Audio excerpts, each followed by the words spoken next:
Okay, अब हम बात करेंगे क्लेविकल के क्लिनिकल्स की। क्या क्या इसके क्लिनिकल्स हैं और किस तरह ये बोन फ्रैक्चर होती है। ठीक है, तो सबसे पहले कि मैंने लेफ़्ट साइड की जो क्लेविकल थी इसको मैंने आइसोलेट कर लिया। ठीक है, अब हम सब को ही ये बात पता है कि हमारे पास जो क्लेविकल बोन है इसका जो मीडियल साइड है वो हमारे पास 2/3 ऑफ द क्लेविकल बना रही होती है, और लेटरल साइड की अगर बात करें तो ये 1/3 ऑफ द क्लेविकल बना रही होती है। ठीक हो गया। अब क्या होता है कि फ़र्ज़ करो कोई बंदा मोटरसाइकिल से गिर गया है, एक्सीडेंट हो गया उसका, या हॉर्स राइडिंग करते वक्त हॉर्स से गिर गया है वो, या किसी भी वजह से वो गिर गया है, जैसे रोड पे चल रहा था किसी चीज़ से टकरा के गिर गया, और इस तरह से गिरा कि एक तो वो एंटीरियरली गिरा, दूसरा ये कि अपने शोल्डर के बल पे गिरा। तो सबसे पहले जो स्ट्रक्चर एक्सपोज होगा, जिसके ट्रॉमाटाइज्ड होने के चांसेस सबसे ज़्यादा होंगे, वो हमारे पास क्लेविकल बोन है। ठीक है ना। अगर आप ऐसे भी महसूस करो अपने हाथ से, तो आपकी जो कॉलर बोन या क्लेविकल है तो आपको इजीली फील हो रही होती है। इसीलिए जब भी कोई बंदा इस तरह गिरता है अपने कंधे के बल पे, तो सबसे पहले क्लेविकल का फ्रैक्चर होता है। That's why clavicle is the most commonly fractured bone in the body. ठीक है, आपने अक्सर देखा होगा कि जो है कोई बंदा एंटीरियरली गिरा है, अपने एंटीरियर एस्पेक्ट पे इस तरह गिरा है और कंधे के बल पे गिरा है, और कंधा उसका जो है हमारे पास आउट स्ट्रेच था, तो सबसे पहले उसके क्लेविकल के फ्रैक्चर होने के चांसेस होते हैं। ठीक है, तो ये बात याद रखनी है कि it is the most commonly fractured bone in the body. दूसरी बात जो याद रखने वाली है वो ये है कि इसका फ्रैक्चर होगा किस पॉइंट पे। तो हमने ये देखा कि हमारे पास जो क्लेविकल है उसका मीडियल साइड कितना बना रहा था, 2/3, और लेटरल 1/3 बना रहा था। तो जो मीडियल 2/3 और लेटरल 1/3 का जो जंक्शन है, इस पॉइंट पे आके फ्रैक्चर होगा। ठीक है, यहाँ पे फ्रैक्चर होगा और बोन जो है वो दो पीसेस में ज़ाहिर बात है टीयर अवे हो जाएगी। अब हम सबको ये बात पता है कि जो मीडियल साइड है उसकी सुपीरियर सरफेस पे हमारे पास स्टर्नोक्लीडोमेस्टोइड मसल अटैच्ड होता है। ठीक है, अगर मैं आपको यहाँ से दिखाऊं तो हम ये देखते हैं, ये देखो, ये है, ये देखो। ठीक है ना, हमारे पास क्या था कि जो मीडियल साइड थी इसके सुपीरियर सरफेस पे हमारे पास कौन सा मसल अटैच था, स्टर्नोक्लीडोमेस्टोइड मसल। ठीक है, तो इसीलिए अब होगा क्या कि जब हमारे पास बोन का फ्रैक्चर होगा मीडियल और लेटरल साइड के जंक्शन पे, तो हमारे पास जो मीडियल साइड है वो क्या होगी कि इस मसल की वजह से ऊपर की तरफ पुल हो जाएगी। ठीक है, ये स्टर्नोक्लीडोमेस्टोइड की वजह से जो मीडियल साइड है वो ऊपर की तरफ पुल हो गई। ठीक हो गया।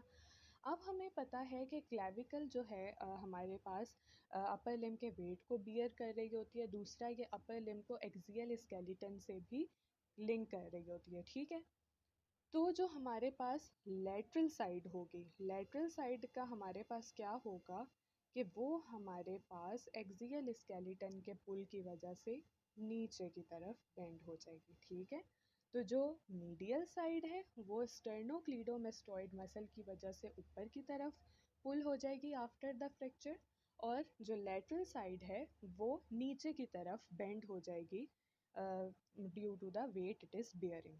ठीक हो गया, ये बात क्लियर हो गई।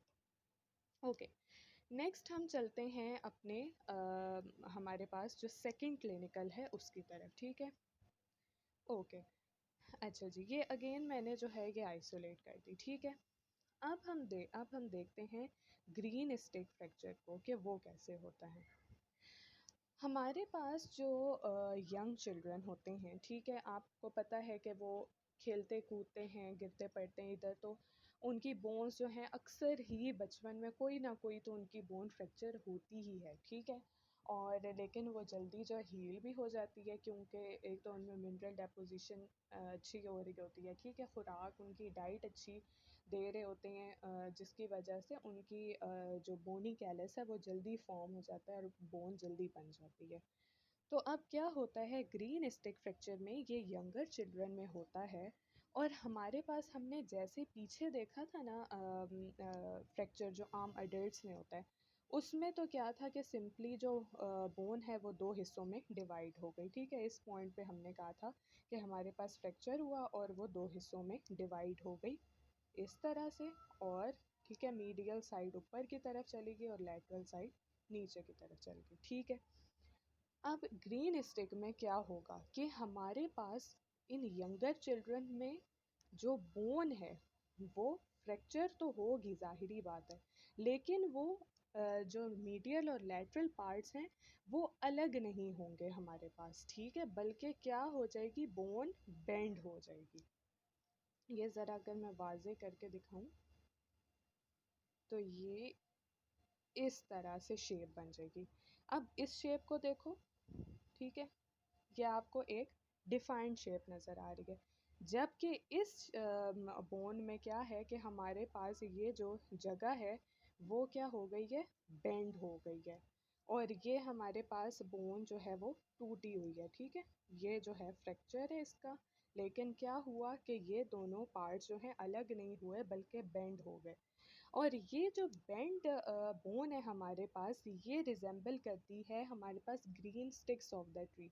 जो नई नई शाखें निकलती हैं ना हमारे पास दरख्त में, तो वो बिल्कुल इसी तरह की होती हैं, इस तरह के स्ट्रक्चर बना रही होती हैं। ठीक है, इस तरह से यूं बेंड होती हैं। ठीक है, अक्सर आपने देखा होगा जो शाखें हैं, तो ये उन शाखों से रिजेंबल कर रही होती है, जिसकी वजह से इसका नाम क्या होता है, ग्रीन स्टिक फ्रैक्चर।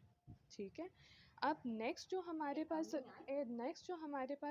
क्लिनिकल है, उसमें क्या है कि जो हमारे पास नियोनेट्स होते हैं, ठीक है, जो बिल्कुल न्यू बॉर्न बेबीज़ होते हैं, उनका अक्सर हम फ्रैक्चर देखते हैं कि अगर वो नियोनेट जो है हमारे पास ब्रॉड शोल्डर्ड है, तो डिलीवरी के वक्त उसके क्लैविकल के फ्रैक्चर होने के बहुत ज़्यादा चांसेस होते हैं। ठीक है, ज़ाहिरी बात है कि वो अगर ब्रॉड शोल्डर्ड होगा तो डिलीवरी के वक्त बहुत सी जो है कॉम्प्लिकेशंस हो सकती हैं। उसको जो है डिलीवरी के वक्त क्या होता है कि प्रेशर पड़ रहा होता है बहुत ज़्यादा, वो ब्रॉड शोल्डर्ड होता है, जिसकी वजह से क्या होता है कि उसका क्लैविकल फ्रैक्चर हो जाता है। ठीक है, तो वो इसके नियोनेट्स में क्लैविकल फ्रैक्चर होने के बहुत ज़्यादा हैं if it is broad shouldered.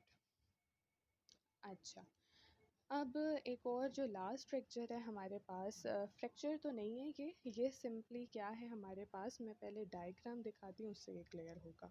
हमारे पास अक्सर क्या होता है कि कुछ लोगों में जो क्लैविकल और फर्स्ट रिब है हमारे पास, उसके बीच बीच में जो स्पेस है वो नैरो हो जाती है। अब ये देखो, ये नॉर्मल स्पेस है, ये क्लैविकल है, ये फर्स्ट रिब है। ठीक है, ओ सॉरी ये फर्स्ट रिब है हमारे पास। ठीक है, इनके दरमियान ये स्पेस देखो, एक सेकेंड। ठीक है, ये ये इतनी स्पेस होती है। ठीक है, आम तौर पे। और ये देखो, ये यहाँ से तुम्हें ज़्यादा विजिबल नज़र आ रहा होगा, ये देखो, ये स्पेस है फर्स्ट और फर्स्ट रिब और क्लैविकल के बीच में, ये इतनी सी स्पेस है। ठीक है ना, क्या होता है कि कुछ लोगों में ये स्पेस नैरो हो जाती है, उसकी काफ़ी सारी रीजंस हो सकती हैं। ठीक है, जो हम आगे पढ़ते भी हैं थोरैसिक आउटलेट सिंड्रोम वगैरह में।